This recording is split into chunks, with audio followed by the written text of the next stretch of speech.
Hi guys, welcome back to my channel. I hope you're all well. Jackson has finally gone down for his first nap of the day. He's taken so long and I've been ready to film this video for ages and he just wouldn't sleep. Oh, it's so frustrating. So today's video is going to be all about buying your first property and just some advice and tips that I've learned along the way.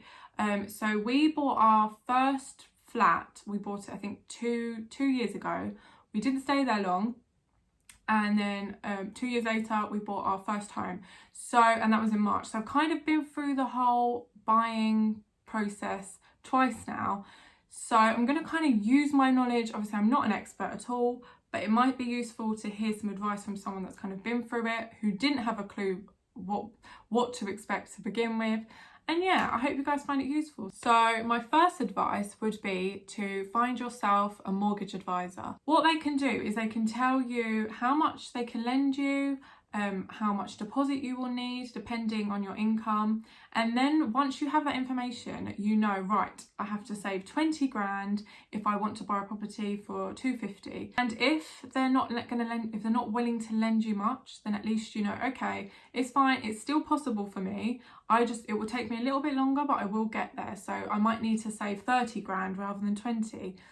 Don't stress, because it's doable and you can do it. So you've spoken to the mortgage advisor, you know exactly how much you need to save. Now, save. That's just the main thing. If you've got the money, you can buy. So just focus on that. Try and just put your head down. Don't obsess. Don't keep checking your bank account. I've got a separate video all about saving if you're interested in that. And yes, so just keep saving as much as you can. Then what I would do is, once you're kind of near or even ready, try and find a good solicitor, because the mistake I made is I had no idea what I was doing.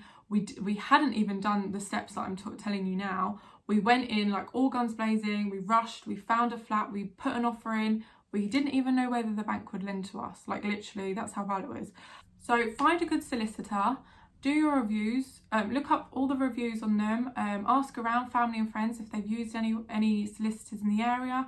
It's always good to have one in the area, I find, because then you can just quickly drop the paperwork in, and you haven't got to keep posting it into the post office, and then that delays things. So yeah, look at your reviews, compare prices as well. Don't always go with the cheapest one, because having a good solicitor is so important.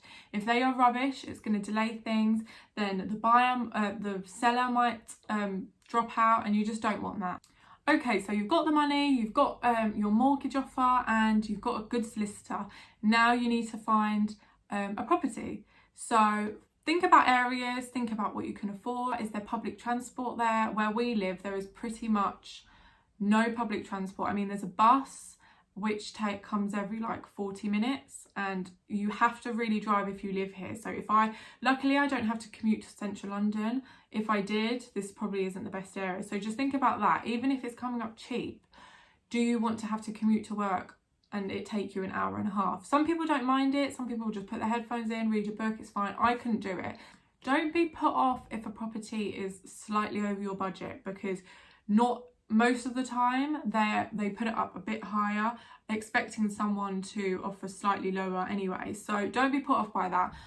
Our first flat, we went to view a 2-bedroom flat. It was up for 250. Our budget was 230. The estate agent basically said, no, there's no point seeing it. So we ended up putting an offer of 235 on the property, and it was accepted. We weren't expecting that, but you never know what the seller's position, you never know what their position is in, because they were desperate to sell because they found their dream home. So don't be put off by that. And if the estate agents tell you that it's a waste of time, who cares? Just go and see it anyway. So you found your dream home. It has a driveway, it has a garage, it has a lovely big garden, it's nice and bright, big size bedrooms. Now, go and view the property as many times as you like. I remember feeling like I was pestering the seller because I just wanted to keep seeing it, but we actually only seen it twice. I don't know what the hell we were thinking. And we only views the property in the dark, because it was in the winter and we didn't really have time. It's such a big purchase. Like, what the hell was I thinking? If I could go back, I would view it as many times as I like. I remember seeing it the first time And when I went back for the second one, it just wasn't what I imagined. Like, I was so disappointed with the living room. Obviously, I still wanted the place, but there were just so many things that I was like, hang on a sec, I thought that was there. I didn't think that, you know, so it's so worth just seeing it a few times. Take your mum round, take your dad round, just take people round, because it is a massive purchase and you don't want to miss anything.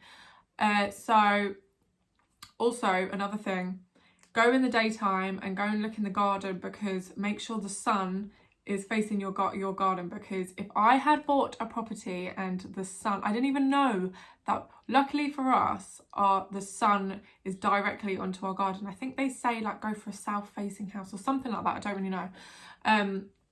But just make sure there's not like a massive tree blocking the sun, because I personally could not buy a property if it was in the shade. I just couldn't. In the summer, you know, you want a garden with sun. So just these are things to look out for, and don't be afraid to view the property as many times as you want. Make sure you ask as many questions as you can. When was the boiler last serviced? Does it need replacing? Because again, a boiler is like, what, 5-6 grand? How much work does the property need doing?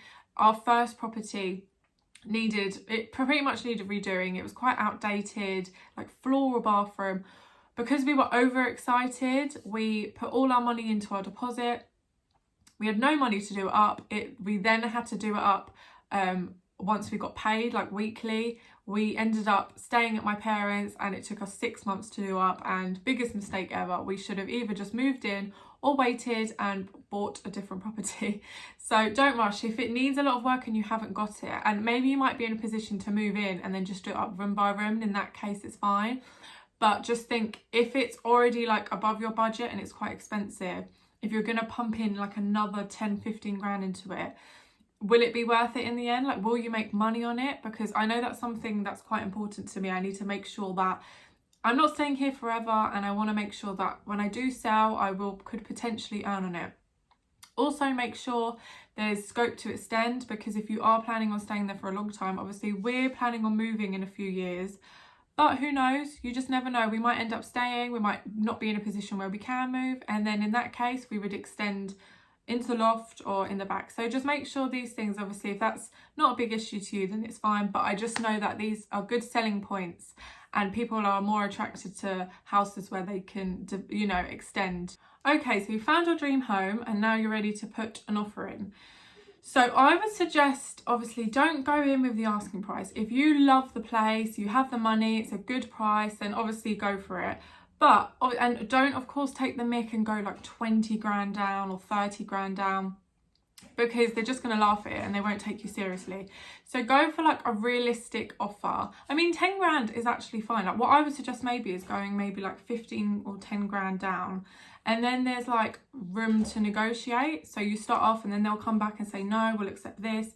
You just never know. If you're not desperate to buy it, or you're not like that, you know, you're in a position where you don't have to move straight away, then I would say try your luck and go for lower, because even if they say no, maybe in a month's time they might come back and say yes. My kind of last point would be organised, be efficient, do all the paperwork on time. The minute the paperwork comes through, just fill it out.